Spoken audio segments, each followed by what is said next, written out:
estimasi penindasan modul 1 kehidupan budaya positif. Saya Sinta Mayasari, Sarjana Pendidikan 1 CIP angkatan 11. Yang pertama, Kepala Sekolah SD Negeri Baru Kampus Makalembang, Bapak Fajar Sidik, SID SDCHT.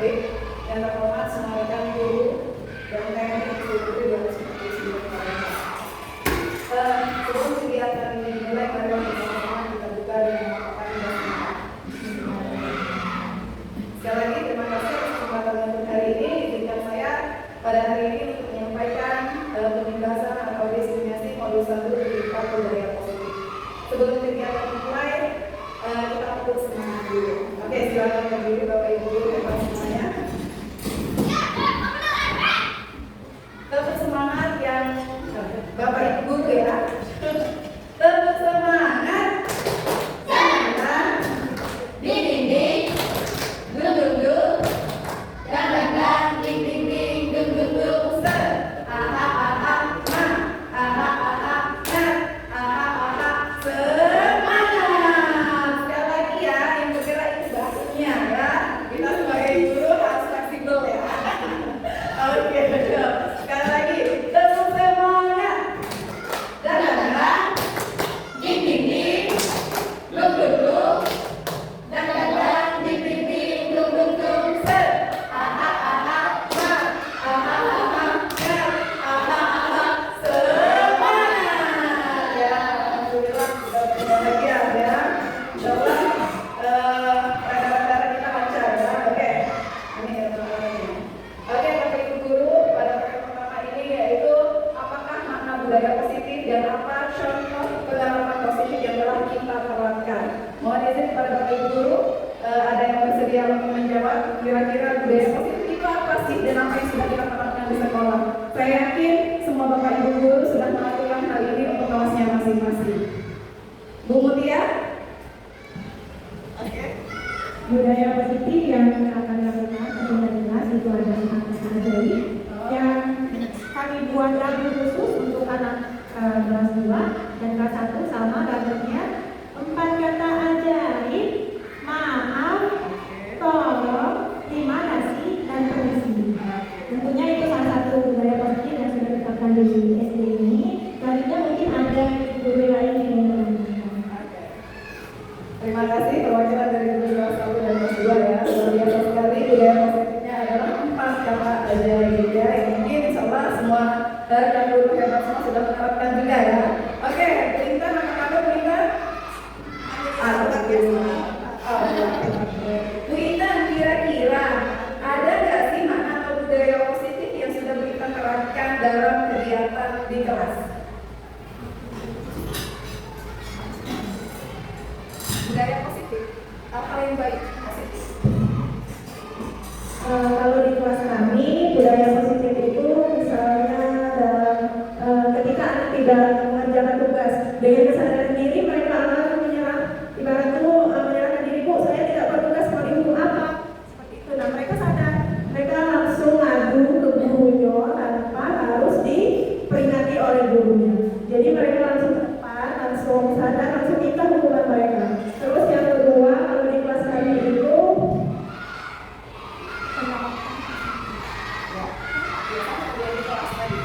misalnya dalam ketika kami baris berbaris sebelum masuk kelas. Nah, di sini kan berpikir tuh yang jadi pemimpinnya. Nah, pemimpin itu dengan sangat bertanggung jawab melakukan tugasnya sebagai pemimpin dengan merapikan semua teman-temannya. Jadi mereka itu ke belakang atau temannya yang tidak rapi ya. Mereka kasih tahu bila perlu mereka sedikit di oleh temannya itu. Jadi seperti itu yang ada di kelas kami. Terima kasih.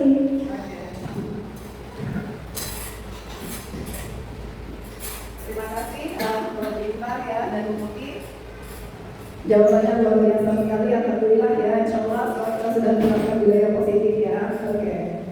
Nih, budaya positif di sekolah yaitu nilai-nilai dan kebiasaan-kebiasaan di sekolah yang berpihak kepada peserta didik agar mereka dapat berkembang menjadi pribadi yang kritis, penuh hormat dan bertanggung jawab.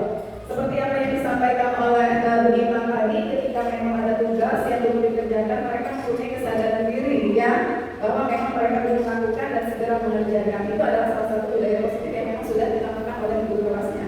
Juga termasuk tadi apa yang pagi hari ini, di mana mereka sudah dibiasakan untuk penuh hormat ya, bisa misalnya terima kasih. Itu salah satu cara kita menghormati ketika orang memberikan sesuatu kepada kita. Tidak harus ketika sudah menerima sesuatu langsung lari, gitu kan? Ketika kita mengucapkan terima kasih itu salah satu cara anak untuk menghormati orang yang memberikan uang atau memberi makanan. Oke, jadi segala sesuatu yang kita lakukan itu poin utamanya adalah berpihak pada peserta didik. Insya Allah kita semua sudah melakukannya ya. Oke, selanjutnya dari materi ini yaitu konsep atau inti dari budaya positif, yaitu ada 8 ya dari pembelajaran yang insya Allah sudah saya terima dari CGG Angkatan 11. Yang pertama yaitu perubahan paradigma positif, yang kedua disiplin positif, yang ketiga nilai-nilai kebajikan, yang keempat kebutuhan dasar manusia, yang kelima motivasi perilaku manusia, keenam posisi kontrol guru, yang ketujuh keyakinan kelas dan strategi restitusi. Kira-kira Bapak Ibu guru, yang mana sih poin disiplin positif yang sudah diterapkan? Kalau di kelas pertama kira-kira inti dari budaya positif yang akan saya sampaikan sudah ada belum yang sudah diterapkan di kelas? Ada posisi kontrol, keyakinan kelas. Oh iya. Maaf ya, boleh ke depan masanya.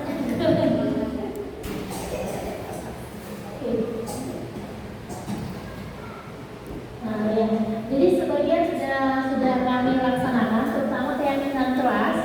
Nah untuk keyakinan kelas itu kami menerapkannya dengan diskusi sesama siswa. Jadi siswa sendiri yang menentukan apa saja keyakinan-keyakinan yang akan diterapkan untuk 1 tahun ke depan. Itu sudah diterapkan. Dan betul. Disiplin positif ya.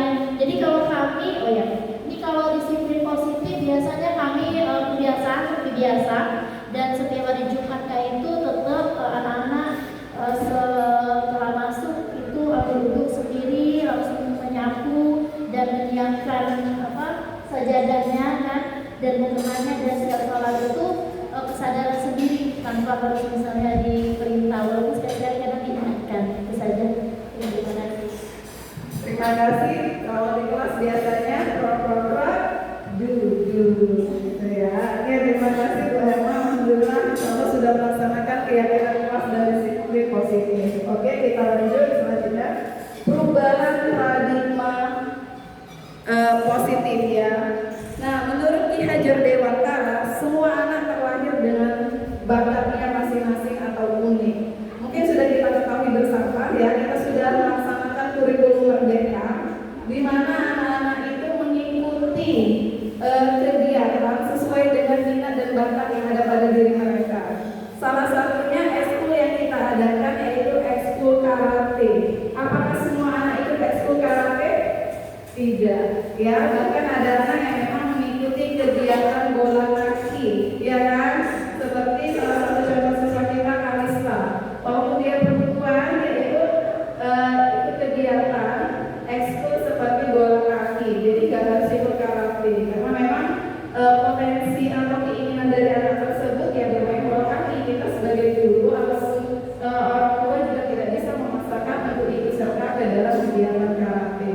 Selanjutnya budi pekerti. Di sini berarti anak-anak memiliki nilai kebaikan yang ada pada diri mereka. Selanjutnya lagi adalah tugas guru menuntun bakat tersebut agar anak tumbuh dengan selamat dan bahagia. Sangat penting bagi kita ketika memang kita sudah melihat potensi anak tersebut, kita tuntun, kita arahkan beliau agar dapat menjadi anak yang tumbuh secara maksimal dengan potensi yang ada pada dirinya. Seperti tadi, ketika anak-anak sudah ikut Kalista tadi sudah ikut ekskul misalnya bola kaki tadi, otomatis itu hal yang dia inginkan, maka akan mudah untuk dia lakukan tanpa ada paksaan. Jadi itu semua dilakukan atas dasar keinginan anak. Sebagai orang tua dan guru kita cukup memberi semangat dan memberikan jalan kepada anak tersebut agar dapat berjalan sesuai dengan kodratnya. Selanjutnya lagi, guru ibarat petani, anak ibarat biji jagung. Mungkin ada yang pernah dengar kalimat itu sebelumnya?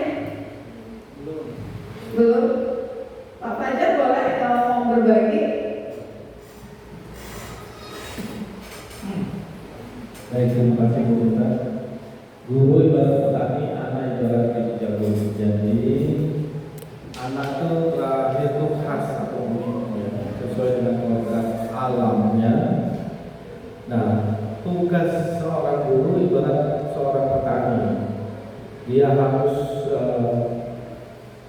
menentukan di mana anak itu ditanam di tanah yang baik, kemudian diberi pupuk, kemudian diberi air, kemudian dibersihkan dari pupuk yang mengganggunya, sehingga dia bisa tumbuh dengan maksimal, optimal, berbuah. Jadi tugas kita sebagai petani adalah merawat, menuntun, mengajak anak supaya mendapatkan tujuannya secara maksimal. Kami kira itu. Terima kasih kepada Pak Fajar ya, sangat luar biasa ya. Guru ibarat petani dan anak ibarat biji jagung. Tadi benar apa yang disampaikan oleh Pak Fajar. Ketika memang anak sebagai jagung, kita sebagai petani, maka tugas kita sebagai guru adalah menyiapkan lahannya. Ketika memang lahan itu kita lahannya baik atau kondisi sekolah, lahan itu ibaratnya kita sudah menerapkan budaya positif seperti menerapkan 5S, menyambut anak-anak di pagi hari dengan senyum, semangat ya, salam sopan dan santun. Nah, ketika memang biji jagung itu kita tanam di lahan yang baik dengan kondisi sekolah yang sudah positif, insya Allah mereka akan berkembang jauh lebih baik. Tapi ketika memang biji jagung itu kita tanam di lahan yang kurang baik, akan tumbuh dengan subur tidak? Tidak kan? Mungkin bisa jadi jagungnya akan kerdil ya, atau rasanya yang kurang manis. Tapi ketika memang lahan tersebut kita olah dengan baik, anak juga kita arahkan dengan baik, dengan kualitas biji yang sudah dia miliki, maka jagung tersebut akan tumbuh dan menghasilkan buah yang manis. Jadi harapannya ketika memang filosof guru ibarat petani, anak ibarat biji jagung. Jadi kita selaku guru ya, ada baiknya ketika memang anak sudah hadir, kita sambut dengan penuh semangat, kita sambut dengan penuh hal-hal yang positif. Jadi ketika dia hadir, oh aku sudah disambut sama ibu guru. Mungkin yang kemarin ada hal yang dia lakukan salah, mungkin masih aku agak takut hari ini datang ke sekolah. Mungkin nanti ibu Mida atau ibu siapa akan masih marah dengan hal-hal yang kemarin. Tapi ketika memang sudah pagi hari disambut dengan penuh semangat ya, senyum gurunya yang manis, lipstik yang tebal ya, bisa jadi ya. Jadi masya Allah ini tidak marah lagi sama aku ya kan. Jadi lebih semangat lagi masuk ya. Begitu juga dari Pak Fajar ya, Pak Fajar juga selalu menyambut anak-anak di depan ya. Jadi ibaratnya kalau zaman dulu kan kita kalau lihat kepala sekolah kan benar dan berlari. Tapi alhamdulillah ya, Pak Fajar telah memberikan contoh untuk kita semua bahwa memang walaupun sudah di atas tetap bisa mengayomi dan memberikan contoh kepada kita yang masih harus banyak belajar. Oke, selanjutnya ke kodrat alam dan kodrat zaman. Mungkin teman-teman juga sudah mengetahui ya, kodrat alam yaitu kodrat yang memang yang dibawa oleh anak. Jadi kita tidak bisa memaksakan. Ketika memang hari ini target perkaliannya adalah perkalian 5 misalnya, kalian semua bisa ya, kalau perkalian 5 itu mudah. Tapi jangan lupa kodrat alam anak itu berbeda. Ada yang memang bisa cepat dengan 5 dengan bernalar kritis, tapi memang ada yang lambat walaupun itu mudah menurut kita. Nah itu kita tidak bisa paksakan. Oke kak, mungkin dia hari itu bisa sampai 5 kali 5 kali 5 25, mungkin bisa sampai 10, bisa sampai 5 sampai 10 ya. Jadi itu tidak kita paksakan. Nah ketika memang strategi apa yang bisa kita lakukan, mungkin bisa berkolaborasi dengan orang tua atau memberi catatan dan pujian. Oke kakak, terima kasih hari ini sudah bisa 5 kali 5 sama 25. Ketika di rumah ada waktu, mohon dibantu dan diluangkan waktu untuk membaca perkalian ini. Insya Allah ketika memang sering diulang, dibaca akan bisa. Selanjutnya lagi berpihak pada murid. Nah, seberapa nakal pun anak kita, seberapa lambat pun anak kita, kita tetap harus berpihak kepada murid. Tidak ada kata kalau tidak bisa yang saya tidak boleh ya, karena memang itulah tadi kodrat alam. Jadi kita tetap harus berpihak pada murid, mengetahui seberapa mana kemampuan yang ada pada mereka, kita tidak bisa memaksakan hal tersebut. Oke, selanjutnya perubahan paradigma positif, yaitu untuk membangun budaya yang positif, sekolah perlu menyediakan lingkungan yang positif dan nyaman agar murid-murid mampu berpikir, bertindak, dan menciptakan dan mencipta dengan merdeka, mandiri, dan bertanggung jawab. Nah, itulah kenapa kurikulum kita dinamakan kurikulum merdeka. Ya, merdeka untuk siswanya, begitu juga merdeka untuk gurunya. Kita sudah menerapkan sekolah yang nyaman agar murid-murid mampu untuk berpikir, bertindak, ya, dengan merdeka, mandiri, dan bertanggung jawab. Seperti kemarin saya dengar anak Bu Elin ya, yang sempat pindah sekolah Pak ya, tapi mau balik lagi karena merasa nyaman bersama Bu Elin dari SD Negeri 249. Tepuk tangan dulu dong. Alhamdulillah ya, insya Allah mudah-mudahan ketika anak-anak kita tamat dari SD 249 mereka akan rindu dengan kita ya. Amin. Selanjutnya, lazimnya disiplin dikaitkan dengan kontrol, dalam hal ini kontrol guru dalam menghadapi murid. Nah, kira-kira biasanya Bapak Ibu guru kalau mengontrol anak-anak yang satu berprestasi dan dua yang memang butuh perhatian itu seperti apa? Ini biasanya orang lapangan ya, Pak Dadi ya. Boleh Pak? Bagaimana cara Bapak mengontrol anak-anak yang memang satu memang mempunyai perilaku baik, kedua memang butuh arahan?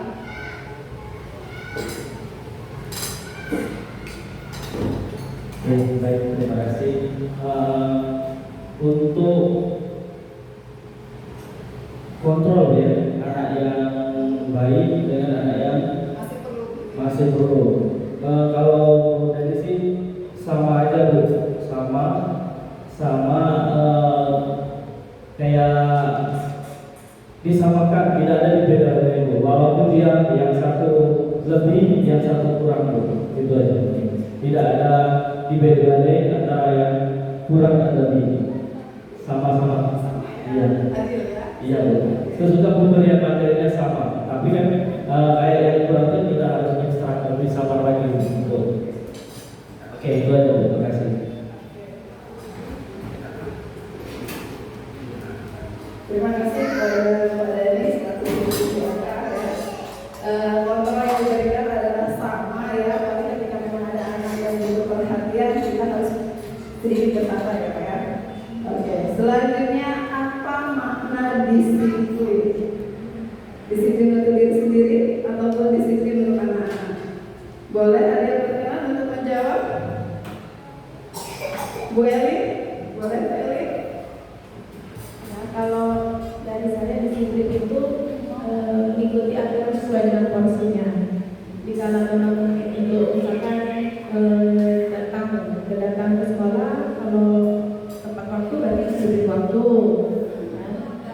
Kalau dia mau mengerjakan apa kan, mengerjakan tugasnya berarti sesuai disiplin mengerjakan tugas tanpa mencoba lagi. Terima kasih Bu Eli, insya Allah ya disiplin hadir ke sekolah tepat waktu. Insya Allah Bapak Ibu guru sudah hadir tepat waktu.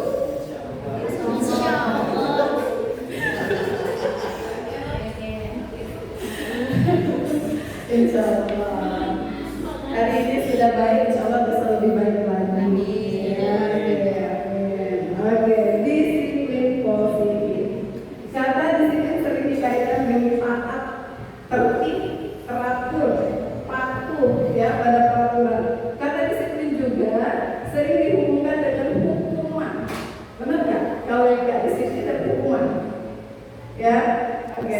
Selanjutnya, padahal itu sungguh berbeda karena belajar dengan disiplin tidak harus dengan memberi hukuman. Justru itu adalah salah satu alternatif terakhir dan kalau perlu tidak digunakan sama sekali. Jadi dari CGP ini ya banyak sekali yang didapat bahwa hukuman itu sangat tidak dianjurkan. Ya, salah satu contoh di kelas saya sendiri, boleh sebut namanya Jadi lapor ke saya, Bu, saya mau bawa pianika dan sulit. Kenapa kakak? Dia Bu saat mau pergi ke sekolah nunggu ayah dulu, nunggu mama ya, dia bilang ya, nunggu mama dulu katanya. Jadi selama menunggu itu aku main suling dulu Bu. Nah pas nak pergi Bu, buru-buru, jadi ditaruh, lupa dibawa. Oh ya sudah, kalau begitu berarti kakak kan sudah melakukan hal yang baik saat menunggu, sudah berlatih. Ketika memang itu lupa di luar puasa, ya kan? Nanti kakak sudah sadar kakak bahwa memang ketidaksengajaan. Oke, berdiri di atas di meja. Ada apa lagi kak? Boleh gitu kan? Bu, aku mau bawa. Ya silakan dulu, sudah dijelasin sama Bu Sinta kenapa kakak ada bawa. Masih berdiri. Ada apa kak? Bu, hukumannya aku. Nah, berarti ketika memang anak melakukan pelanggaran, hukumannya apa? Mungkin sebelumnya beliau sudah terbiasa ada konsekuensi. Mungkin ya nanti akan ada juga berkaitan dengan disiplin positif. Ketika memang tidak membawa yang sudah disepakati, mendapatkan hukuman. Jadi saya sampaikan ketika kakak sudah tahu mengapa kakak tidak membawa dan alasannya apa, dan kakak sudah jujur dalam menyampaikan hal tersebut, Muslimah tidak jadi masalah. Silakan hafalkan notnya ataupun silakan koreksi teman sebangkunya pada saat memainkan suling atau pianika. Di situ terjadi tidak proses pembelajaran, walaupun anak tidak bawa. Tetap terjadi kan? Ketika kita menghukum, apa yang akan terjadi? Satu, beliau tidak mengikuti pelajaran. Kedua, malu pasti. Ya nggak Bapak Ibu Guru. Ketika kita sekolah kita mendapatkan hukuman, malu kan? Ketiga, ketika memang ingin bersosialisasi kembali bersama teman-teman, ketika memang sudah melakukan kesalahan, mungkin pasti nggak bagus. Apalagi kalau ketemu dengan siswa yang mengumpulkan, ya enggak, Bu Linda? Ya, jadi penting bagi kita ketika anak sudah semangat ke sekolah, kita tetap bangun semangatnya itu, jangan kita jatuhkan. Karena apa? Ketika beliau menyampaikan bahwa itu sudah ada tanggung jawab dan kejujuran anak tersebut. Dan apa yang dilakukan itu juga positif. Latihan dulu sebelum pergi. Oke, selanjutnya nih, menurut Ibnu Hajar Dewantara menyatakan bahwa untuk mencapai kemerdekaan atau dalam konteks pendidikan kita saat ini dan untuk menciptakan pendidikan merdeka, syarat utamanya harus ada disiplin yang kuat. Ya, sangat penting disiplin yang kuat. Disiplin yang dimaksud adalah disiplin diri yang memiliki motivasi internal. Jika kita tidak memiliki motivasi internal, maka kita memerlukan pihak lain untuk mendisiplinkan kita. Nah, ketika hukuman itu diberikan, kira-kira itu akan menjadi internal atau eksternal? Atau menjadi eksternal. Kalau ketika eksternal terus yang kita berikan, maka apa yang akan terjadi? Ketakutan, selalu merasa bersalah. Ya, dalam proses pembelajaran anak-anak akan selalu cemberut. Kalau saya cara pribadi, kalau lihat anak cemberut, udah males ya kan? Tapi ketika memang dari suasana kita ajak, kalau ketemu teman, ya misalnya teman-teman, Bu Erin hari ini cantiknya, melo semangat, ya. Aku sih tadi hari ini memuji kayak tadi Pak ya. Tapi memang ketika kita melihat orang aura positif, kita akan lebih bersemangat lagi. Kalau saya secara pribadi, tapi ketika melihat cemberut hari ini pengen mulai ya, aku ada salah kayak gitu kan. Jadi timbul praduga yang tidak diinginkan ya pada dengan kita. Jadi sangat penting sekali untuk disiplin diri itu muncul dari internal, bukan dari eksternal. Nah, selanjutnya lagi kita masuk ke poin selanjutnya, yaitu nilai-nilai kebajikan. Apa sih nilai kebajikan itu? Ada yang mau menjawab? Bu Dinda? Boleh, kalau ada hadisnya boleh Bu Dinda. Nilai kebajikan Bu Dinda? Oke. Nilai kebajikan kebajikan itu apa?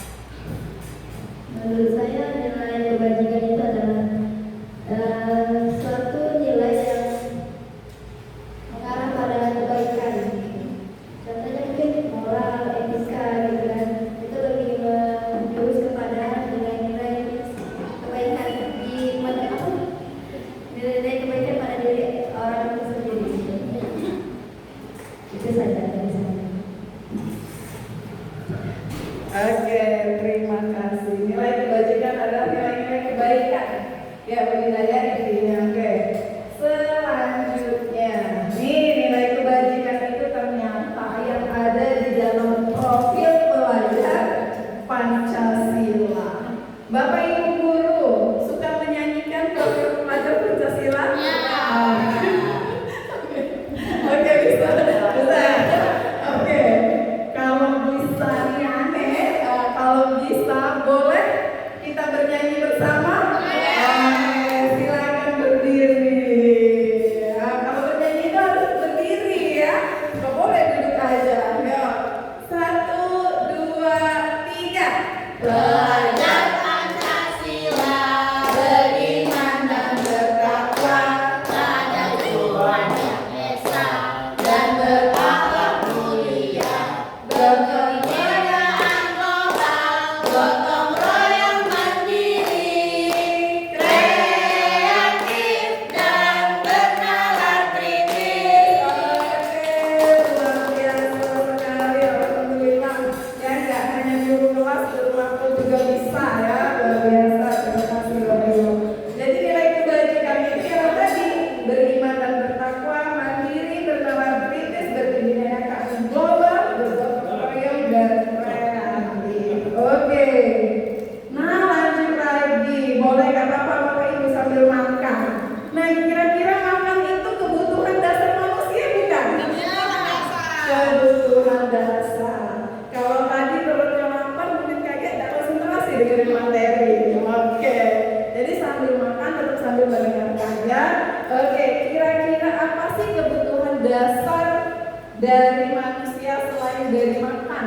Karena sudah makan ya. Oke, Bu Yesi boleh Bu Yesi?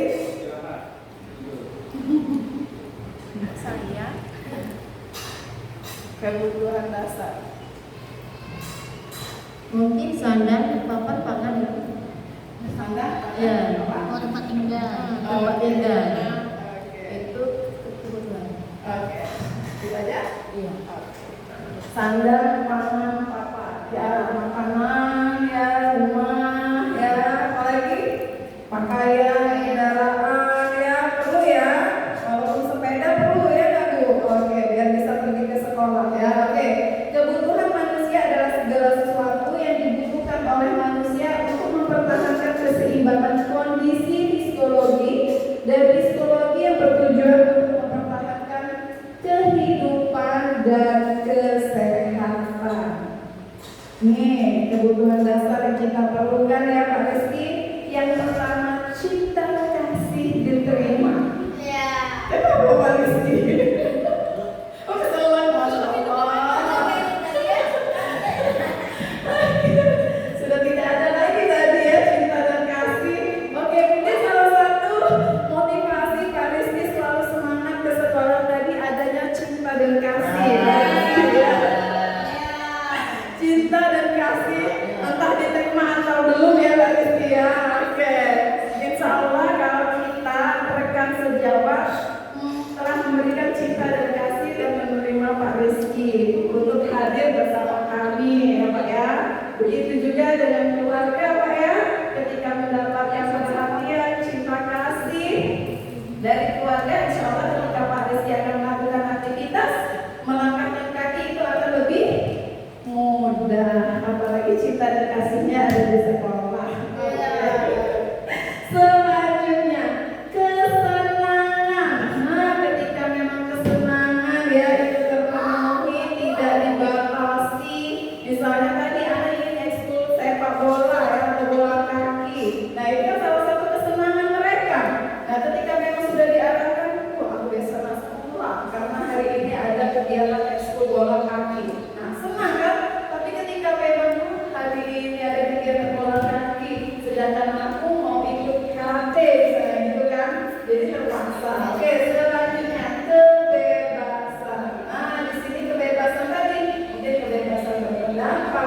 ya, kebebasan dalam berinteraksi bersama teman, jadi nggak pilih teman. Oke, selanjutnya penguasaan atau kekuasaan.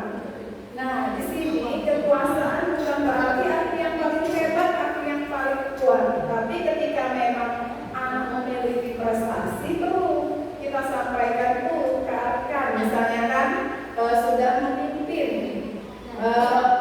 upacara dengan baik, terima kasih. Karena itu ada pengakuan besok. Hari ini Bu Erin katanya gitu kan, senang lihat aku jadi pemimpin, besok aku mau lagi gitu. Tapi ketika memang tidak ada pengakuan dari guru-gurunya, ya tidak kan yang aku lakukan tidak ada gunanya gitu kan, biasa-biasa saja. Tapi ketika memang kita merespon ya, memberikan hal positif atau tanggapan positif kepada anak-anak yang menjadi perubahan bendera, insya Allah mereka akan menjadi lebih bersemangat.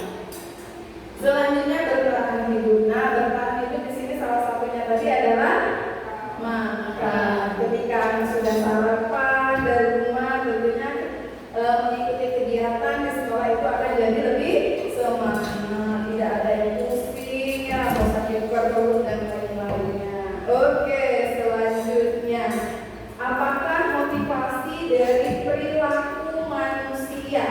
Nah, kira-kira ketika kita melakukan sesuatu itu ada nggak motivasinya? Ada, ya. Entah itu untuk diri sendiri maupun orang lain, ya, motivasinya ya, untuk kebaikan diri sendiri atau untuk kebaikan semua, ya gitu. Oke. Nah, teori motivasi perilaku manusia itu ada eksternal dan internal. Kira-kira motivasi diri yang baik itu adalah motivasi yang berasal dari X atau in? Oke, pintar, alhamdulillah ya. Motivasi internal atau tujuan positif disiplin ini yang sangat penting ya, yaitu saya akan menjadi orang yang seperti apa jika saya melakukannya. Nah, jadi ketika kita mengkomunikasikan ke anak-anak, alangkah baiknya kita menanamkan motivasi internal. Kira-kira ketika kamu melakukan hal tersebut, ya seperti apa, ya saya akan menjadi orang yang seperti apa ketika mereka melakukan kebaikan. Tapi kalau eksternal, apa yang akan terjadi apabila saya tidak melakukannya? Seperti tadi kejadian sama Danis, ketika saya tidak bawa pianinya, apa yang akan terjadi? Akan dihukum, gitu kan? Tidak kan sebenarnya ya. Tapi ketika memang eksternal hukuman itu sudah tertanam pada pikirannya, maka itulah ketakutan untuk hadir ke sekolah. Alhamdulillahnya beliau masih mau untuk hadir ke sekolah. Selanjutnya lagi eksternal yang kedua, yaitu apa yang akan saya dapatkan apabila saya melakukannya. Nah, kira-kira ini contohnya seperti apa sih? Apa yang akan saya dapatkan apabila saya melakukannya? Apa yang saya dapatkan? Reward. Nah, ketika anak melakukan sesuatu kaget. Nah, ini contohnya kejadian pada Adel ya Bu ya. Ketika berlaku positif, mendapat perhatian dari Bu Herma, sudah baik, apa yang akan saya dapatkan? Uang 2.000. Ya enggak? Jadi kebaikan yang dia lakukan itu bertujuan untuk mendapatkan penghargaan atau upah uang tadi, bukan dari intern dia, ya kan? Oke. Selanjutnya, nih tadi setelah ada eksternal internal, nah kita sebagai guru posisi kontrol, ya, guru bagi siswa yang seperti apa yang bisa kita lakukan agar hal tersebut tidak terjadi XX, ya, agar tumbuhlah internal bukan eksternal. Kira-kira apa? Kalau menurut Bu Herma ketika mendapatkan kejadian atau pengalaman tersebut. Posisi kontrol itu memang sebenarnya kita sebagai pengajar ya, pendidik itu tidak bisa mengubah secara cepat karakter anak, gitu kan. Jadi memang sebenarnya sebaiknya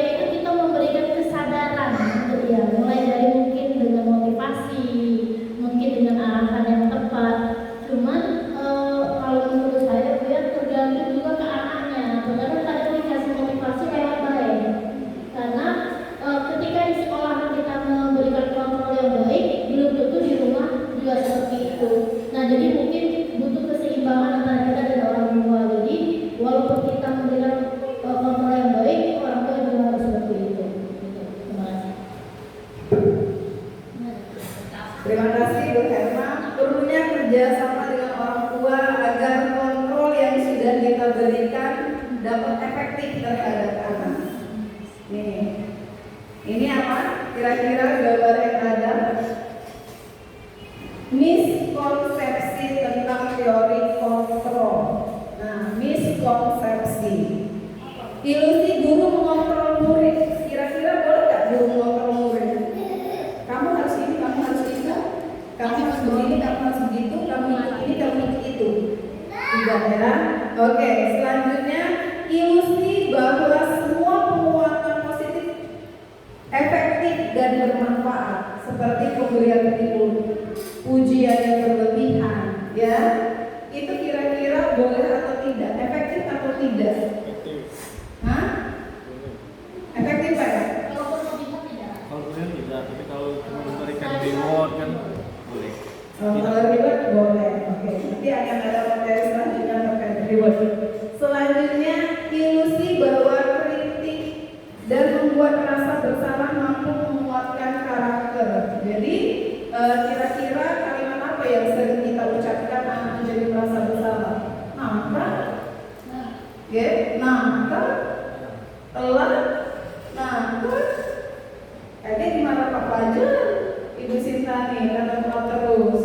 Nah, kan masih buang sampah sembarangan, ya, dan lain-lainnya yang ketika dia melakukan kesalahan orang lain akan berdampak, gitu ya.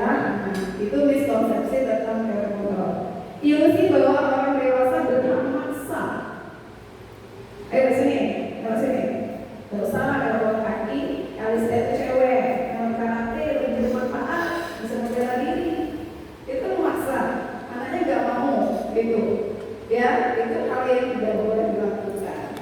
Nah, menurut Kon dalam pernyataan dari hasil pengamatan tentang tindakan yang memberikan penghargaan yang nilainya sama dengan menghukum. Nah, jadi pada dia kita memberikan reward itu sama saja memberikan hukuman, baik diri siswa tersebut maupun orang lain. Jadi harapan saya ketika memang saya sudah berbagi praktik dari ini, maka tidak ada lagi reward atau kelas bintang masih nggak ya? Bintang prestasi, poin, kalau kemarin saya lihat ya, poin, kelas bulan dia ada masih poin, masih ya. Nah harapannya ketika memang pembelajaran atau berbagi praktik ini sudah dilakukan, tidak ada lagi yang kita memberikan poin-poin atau poin-poin ya, karena memang di sini dampaknya pengaruh jangka pendek dan jangka panjang itu ada, akan bergantung pada penghargaan yang diberikan serta kehilangan motivasi dari dalam diri. Nah hari ini kayaknya aku dapat poin berapa dari bulan dia, poinnya berapa? Karena kayaknya pas akhir semester akan ada penjumlahan siapa yang poin yang paling banyak dapat hadiah. Nah itu baik lagi eksternal, iya nggak? Bukan dari dalam diri. Ketika memang kita memberikan reward, kapan internal itu akan ada pada diri anak tersebut? Iya kan? Selanjutnya lagi kedua, penghargaan tidak efektif, dibuat dengan persyaratan. Benar nggak? Biar dapat poin itu dapat syarat berarti datang tepat waktu dapat 1 poin misalnya, ya? Enggak. Cuma untuk yang bisa jawab pertanyaan. Nah, tetap ada syaratnya. Bisa jawab pertanyaan dapat poin. Ya, oke.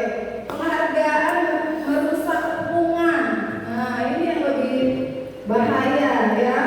Tumbuhnya rasa iri. Selanjutnya ya, penghargaan merusak hubungan ya. Bisa rasa iri, persaingan dan ketidakjujuran. Nah, kenapa ketidakjujuran?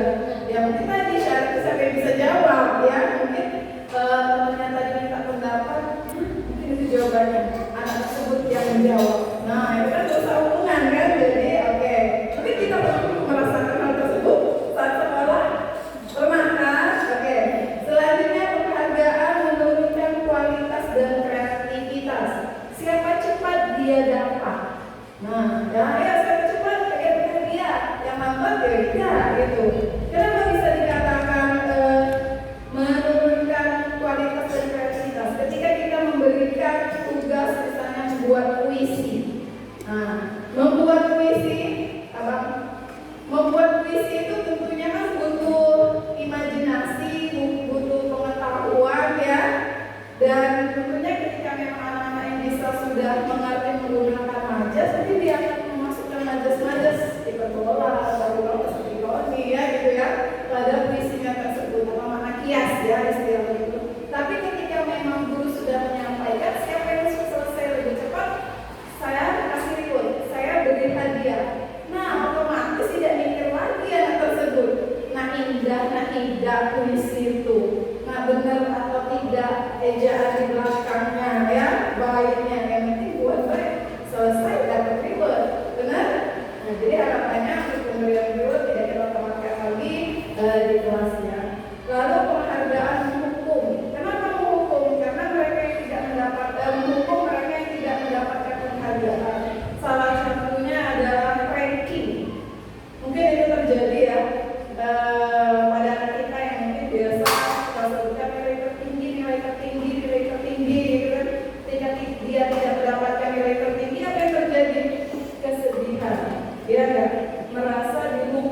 ya ada kertas.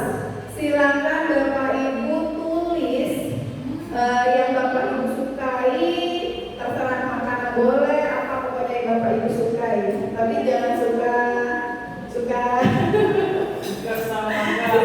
sama kamu ya, ya Allah ya. Oke, Kami ya. tadi udah jawab suami kami. Silakan tulis ya apa yang kalian sukai. Ya. Nah, tulisan aja kamu suka apa? Ya, suka apa? Suka suami saya. Suka apa?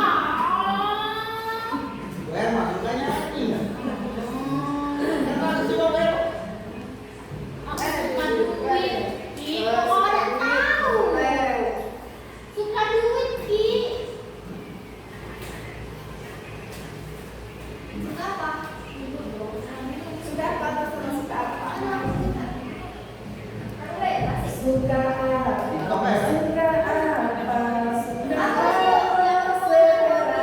Bebas. Suka apa? Suka apa? Suka apa? Suka tempe boleh ya kan? Suka bakso, suka belanja ya Pin? Biar baju baru ya. Oke. Suka apa? Hah? Bebas. Mungkin Bu Linda bisa kesini nanti kita pasang-pasangan Bu Linda ya. Iya, Bu Linda. Iya.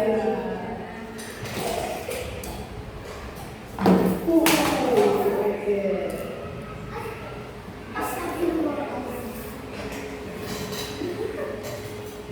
Oke, sudah? Oke.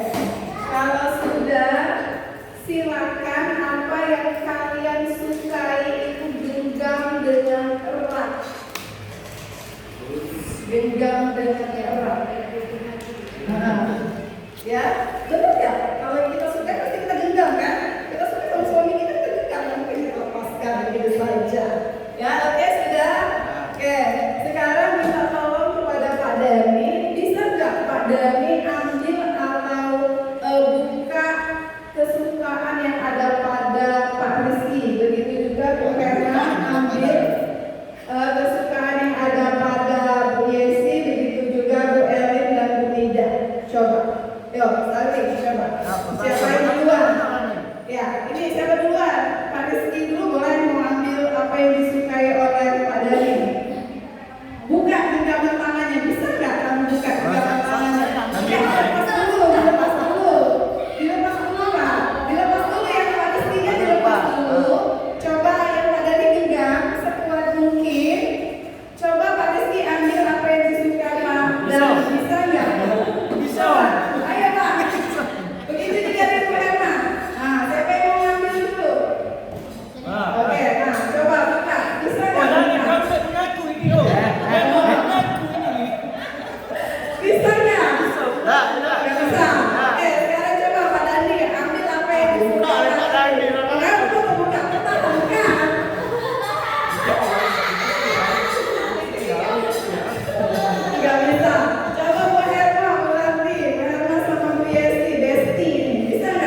prinsip. Selanjutnya lagi orang lain bisa mengontrol saya kalau stimulus respon. Kalau teori kontrol hanya Anda yang bisa mengontrol diri Anda. Seperti Bu Herma memberikan kesukaannya kepada Bu Yesi. Itu atas dasar keinginan sendiri kan? Enggak ngaruh dia mau paksa sekuat apa, dia sudah saya kasih. Ya, karena itu keinginan diri sendiri. Pemaksaan ada pada saat bujukan gagal. Nah, tadi ketika sudah dibujuk-bujuk, Bu Yesi dikasih duit tidak mau. Ada sedikit paksaan nggak Bu Yesi tekanan tangan tadi kuatnya? Iya kan? Ada ini. Sakit-sakitan dari tangan.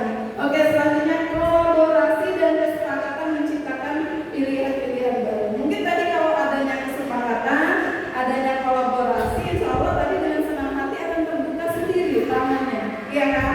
Selanjutnya model berpikir menang atau kalah. Nah, kalau aku buka, ya pasti berarti aku kalah. Ya, kalau tidak berarti aku menang. Tapi ketika teori kontrol, model berpikir memang menang. Jadi ketika memang apa yang kita inginkan kita lakukan, otomatis tidak ada yang kalah dan berakhir pada menang. Sama seperti anak, ketika kita lakukan kontrol anak tidak ada paksaan, tapi berdasarkan internal dari diri mereka sendiri. Nah, inilah teori kontrol yang ada, yaitu penghukum, pembuat orang merasa bersalah, teman, pemantau atau manajer. Kira-kira motivasi kontrol seperti apa yang paling baik menurut Bapak Ibu pada 5 teori kontrol ini? Bu Nida boleh? Saya yang paling bagus menurut saya itu adalah teman, karena kita bisa mendekatkan diri kepada anak dibanding dengan hukuman. Kalau hukuman itu nanti anaknya merasa diintimidasi, kemudian merasa terpojok dan akhirnya menjaga jarak dengan kita. Itu saja dari saya. Menjaga jarak ya. Oke, kalau menurut Bu Nida teman. Ada yang berpendapat lain selain teman? Dari kelima ini penghukum, membuat orang merasa bersalah, teman, pemantau atau manajer. Boleh Bu Eli? Kalau saya pribadi mungkin pemantau ya. Oke. Terima kasih pada Bu Eli ya. Jawabannya luar biasa ya Bu Eli. Dari 5 teori kontrol ini sangat tidak disarankan untuk menghukum dan membuat orang merasa bersalah. Ya, itu hal yang tidak sangat disarankan. Karena kalau menghukum, biasanya kalimat yang keluar dari guru itu, kalau kamu tidak melakukannya, saya akan kasih dari kecil, gitu ya. Apa yang akan terjadi pada anak? Ya, memberontak. Anak pasti memberontak. Jangan pikir hukuman itu membuat anak aku, tapi bisa menjadi dendam, bisa jadi. Nah, ketika kita menerapkan merasa bersalah, kamu sudah mengecewakan saya. Jadi ketika ketemu tidak lagi merasa bersalah, lagi menghindar. Iya kan? Iya kan, pasti kalau kita dengan orang tua aja kan, kalau berbuat salah, ya jadinya gimana? Terus itu menyembunyikan atau menyangkal atau berbohong bisa jadi. Kalau kita melakukan berbuat orang merasa bersalah. Nah, kalau teman itu juga termasuk identitas berhasil ya atau sukses. Karena lakukan untuk Bapak Ibu. Tapi di sini masih ada yang mereka lakukan untuk seseorang. Kalau kita ambil sistem teman, jadi mereka lakukan ini untuk berbeda dengan dia lakukan ini memang sudah melakukan kesepakatan dan berbeda, kesepakatan yang dilakukan adalah berhasil. Masih saja kembali ke eksternal. Ya, pemantau. Nah, apa peraturannya? Saya datang. Nah, apa peraturannya? Apa sanksinya? Itu kan pemantau. Jadi memantau kegiatan anak itu ya. Nah, hal di sini yang paling efektif itu adalah sebagai manajer. Ya, sebagai manajer. Kenapa sebagai manajer? Apa yang kita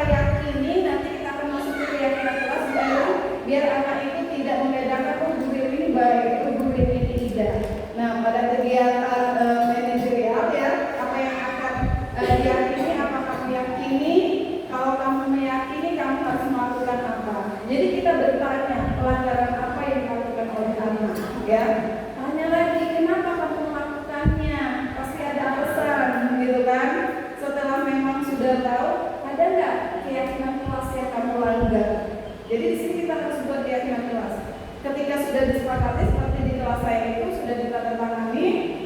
Jadi mungkin dia akan menjawab, oh menjaga keamanan, mungkin ada yang bilang dalam video itu ya, lakukan 5S, berarti nggak senyum sama salam dan santun, mungkin ada yang cemberut dibuat berantem gitu. Nah di situ nanti, nah ketika memang kita arahkan mereka keyakinan kelas apa yang sudah kamu langgar, nanti mereka akan berbuat, oh iya Bu, saya sudah melakukan pelanggaran atau saya tidak meyakini keyakinan kelas yang sudah kita serahkan. Nah ketika kamu tidak meyakini, apa yang harus kamu lakukan? Kita balik lagi pertanyaan ke anak tersebut, mereka sendiri nanti yang bisa mencari solusinya. Seperti Dava ya kemarin, Bu, berantem kan tadi kegiatan. Bu, ini Bu, kan kita nggak boleh. Kamu salah ya, siapa yang salah? Siapa yang benar? Nah, nggak boleh cek itu. Oke kakak, sini kita tanya ya, kenapa kamu melakukan itu? Dipanggil karena memang Dava yang paling kuat ya, karena badannya juga besar. Ternyata di situ temannya yang melakukan duluan. Nah di situ kita temukan keyakinan kelas dan disiplin positif. Ketika kamu melakukan kesalahan, apa yang kamu rasakan? Ada nggak rasa bersalah? Ada Bu. Ketika kamu bisa melakukan kesabaran atau saling menghormati, apa yang kamu dapat melatih kesabaran Bu? Tetap yang kita tuangkan itu nilai-nilai positif. Walaupun memang pada praktiknya mungkin tidak mudah. Ya, mulainya butuh waktu. Tapi insya Allah mudah-mudahan kita coba, kita jalani bisa berhasil ya. Nanti ada videonya pada saat proses ini nanti. Nah, keyakinan kelas. Keyakinan kelas semua kelas sudah ada ya. Nggak ada lagi peraturan kelas. Keyakinan kelas adalah nilai-nilai kebajikan atau prinsip-prinsip universal yang disepakati bersama secara universal, lepas dari latar belakang suku, negara, bangsa maupun agama. Keyakinan akan lebih memotivasi seseorang dari dalam intrinsik ya. Seseorang akan lebih bersemangat untuk menjalankan keyakinan daripada hanya sekedar mengikuti serangkaian peraturan. Nah, ini ada beberapa poin dalam pembuatan keyakinan kelas ya. Keyakinan kelas itu bersifat abstrak daripada peraturan. Keyakinan kelas berupa pernyataan yang universal. Pernyataan keyakinan kelas senantiasa dibuat dalam bentuk positif. Jadi tidak ada lagi kita buat keyakinan kelas jangan marah, jangan datang terlambat, dilarang memukul teman. Tidak lagi. Kalau dilarang memukul teman itu bahasanya bisa diganti dengan apa? Saling menghargai atau saling menyayangi. Jadi ketika memang sudah ada kata-kata positif, harapan kita, doa kita ya kita melakukan hal yang positif. Makanya kita tidak boleh jangan misalnya jangan pakai campak. Nah itu adalah doa agak campak. Atau ketika dia sedang naik nih ya, oke abang naik ya, oke kita pegang ya. Tidak mau besok pelan-pelan. Oke kita hitung ya 1 sampai 3, sudah 3, abang boleh turunkan sudah naik 1, 2, 3 ada 10. Abang makasih sudah ini gitu kan. Nah itu bisa istilahnya itu walaupun mungkin anaknya belum ngerti atau belum paham, ketika kita sudah membiasakan hal tersebut, insya Allah anak lambat laun akan terbiasa. Khususnya coba nanti bisa dipraktekkan untuk Dilan ya. Bu Erin ya. Oke, keyakinan kelas hendaknya tidak terlalu banyak sehingga mudah diingat dan dipahami. Seperti bertanggung jawab. Bertanggung jawab itu masuk kemana? Mengerjakan PR bertanggung jawab tidak? Iya. Mengerjakan tugas di kelas bertanggung jawab tidak? Melaksanakan piket tanggung jawab tidak? Nah, jadi universal ya. Oke, semua warga kelas sebaiknya ikut berkontribusi dalam membuat kegiatan kelas lewat curah pendapat. Nah, jadi dalam membuat keyakinan kelas bukan kita langsung ngetik. Keyakinan kelas kita ini ya, 1 bertanggung jawab, 2 melaksanakan 5S, 3 tidak seperti itu. Tapi anak-anak dilibatkan. Nah, di sini seperti itu peraturan. Selalu kembalikan buku ke tempatnya. Ada tidak di kelas yang kedua? Kembalikan buku pada tempatnya. Seharusnya kalau dalam keyakinan tadi balik lagi ke tanggung jawab, ya. Kalau masih ada di kelas kita buat keyakinan kelas dilarang mengganggu orang lain. Nah itu masih negatif kan? Seharusnya menghormati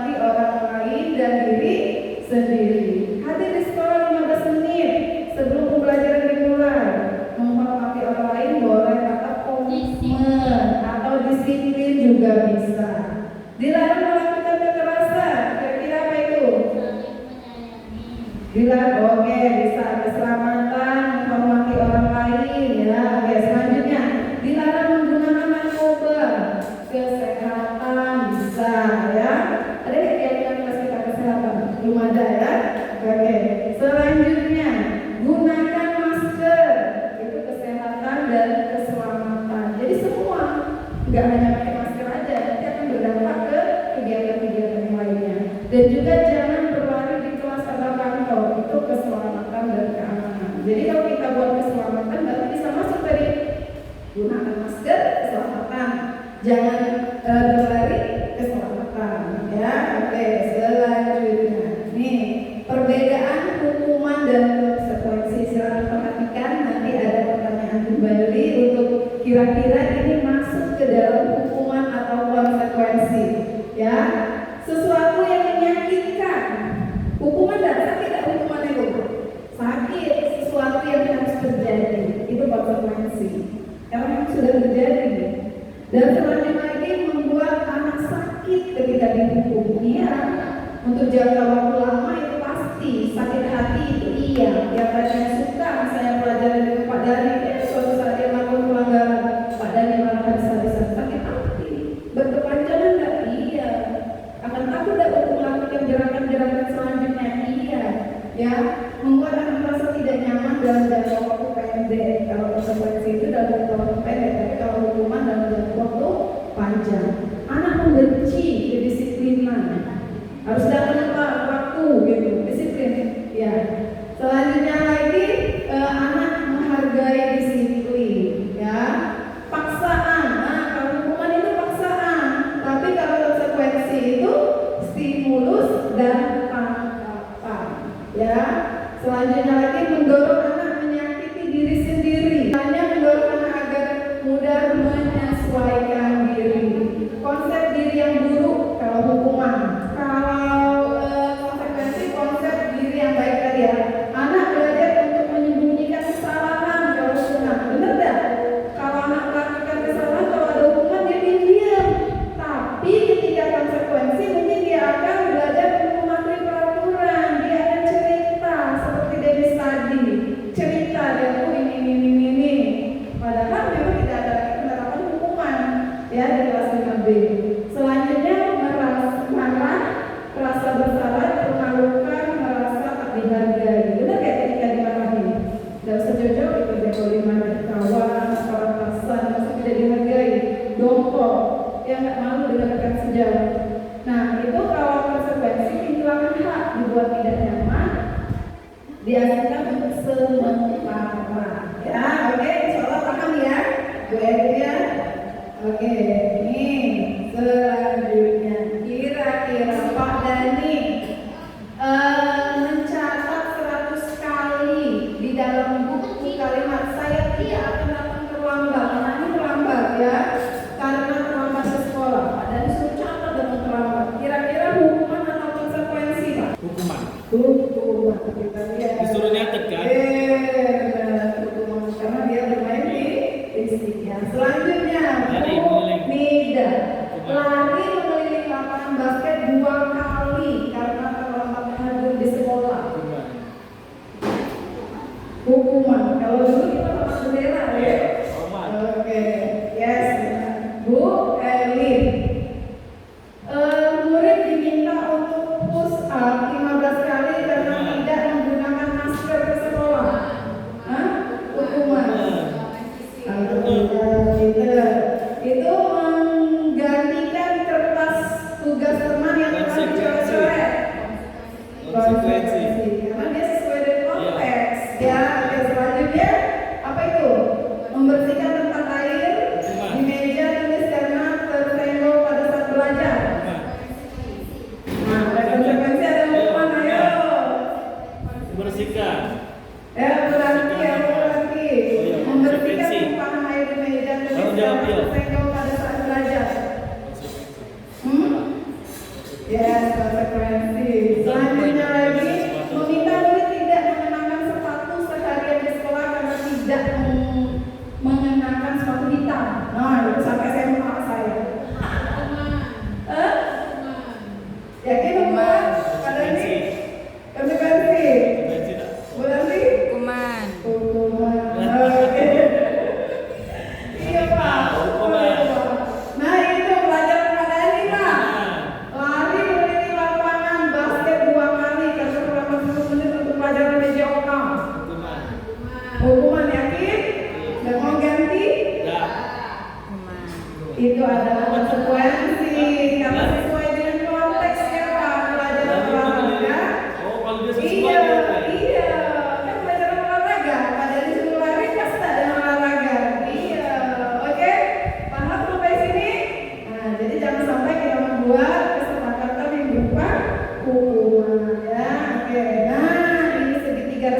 yang seperti apa Bu Eli tanyakan.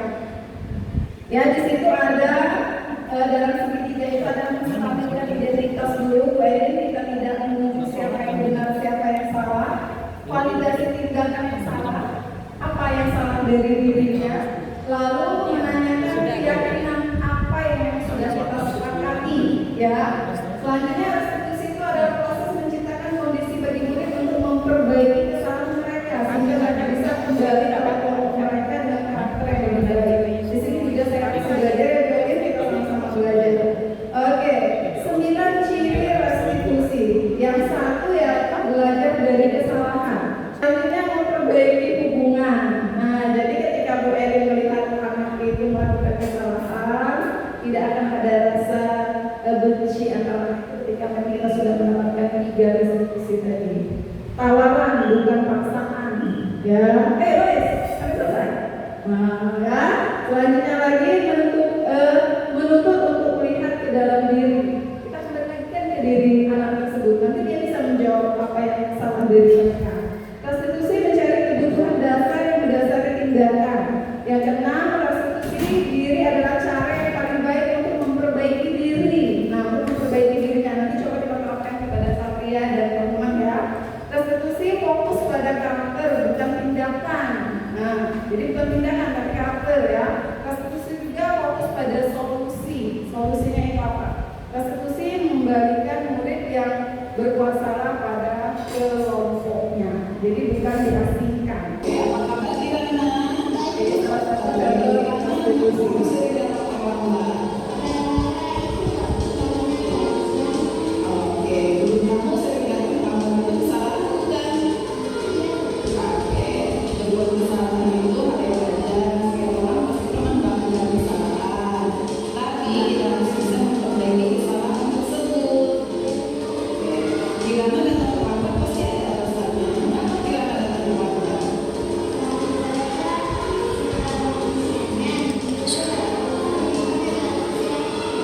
Bukan kamu tahu keyakinan keras apa yang sudah kamu langgar?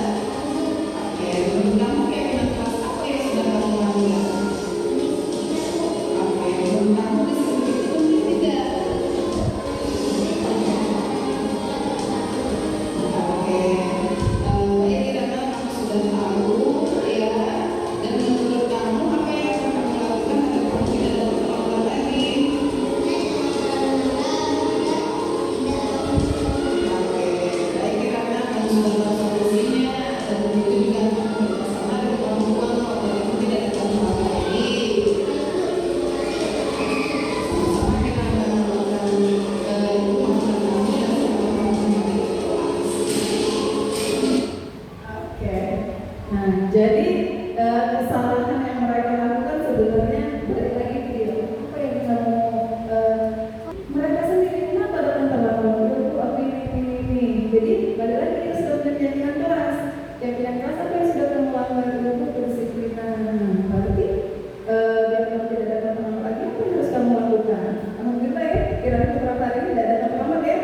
Nah itu video yang saya ambil bukan karena ada tugas ya, tapi karena memang Kak Kirana datang terlambat. Jadi saya melakukan eksekusi. Alhamdulillah tidak ada terlambat lagi. Ternyata alasannya itu.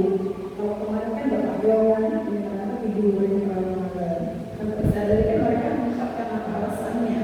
Dalam membuat keyakinan keras itu ada 3 ya. Nanti ada satu ya.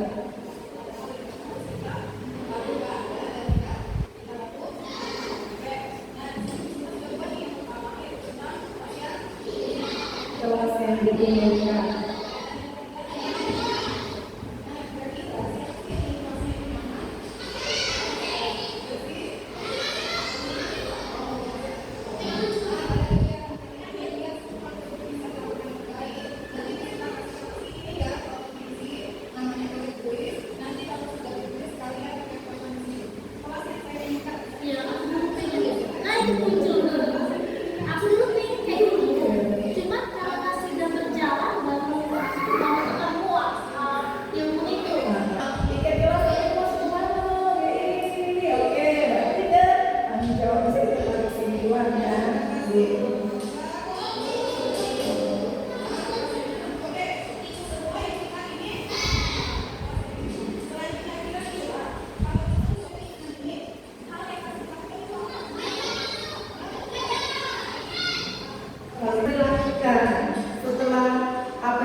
Dia apa? Kurang ini. Iya. Jadi kalau misalnya kita pakai tulis. Iya. Dilibatkan namanya. Jadi kalau ngeprint langsung jadi oke lah misalnya kalau kayak pakai Kalau kali kemarin itu bisa, ya kalau kali kemarin itu misalnya jangan kayak apa ya, apa itu maksudnya tembak saya itu Iya.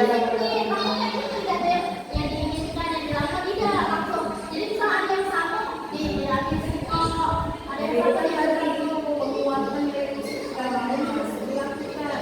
Iya. Karena kan tidak tahu langsung pasti sebenarnya ngomong. Tapi ketika mereka ngomong itu kalian kasih kesepakatan itu membatalkan. Kita bagi kesimpulan kalau sudah buat kita bagi kesimpulan.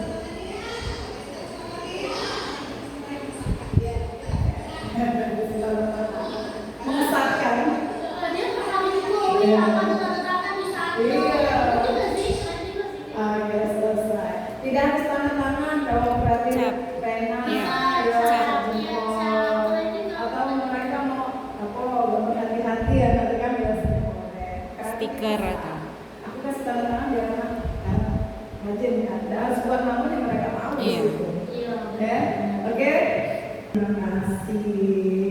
Terima kasih untuk teman-teman semua yang sudah menyempatkan diri untuk hadir. Boleh dong kesimpulan kira-kira apa sih yang didapat dari pembelajaran hari ini? Bu Nida? Atau Bu Edi atau Bu Herma? Guru senior kita. Terima kasih untuk Ibu Sinta. Sejauh ini sudah sangat baik dan kami sangat berterima kasih sudah berbagi ilmu ya Bu Elin ya. Jadi kami banyak tahu untuk yang kami belum CGP ini. Jadi kami paham yang mana itu keyakinan dan apa yang harus kami lakukan untuk anak-anak dan kami berharap juga kedepannya bisa mengurangi untuk hal-hal yang negatif-negatif misalnya kontrol negatif tadi, jadi lebih banyak tuh positif-positifnya walaupun memang tidak bisa langsung berubah, butuh proses. Itu saja, terima kasih dan semoga ada lagi ilmu-ilmu yang lebih banyak lagi yang bisa dibagikan. Terima kasih. Oke, tepuk tangan buat Bu Herma.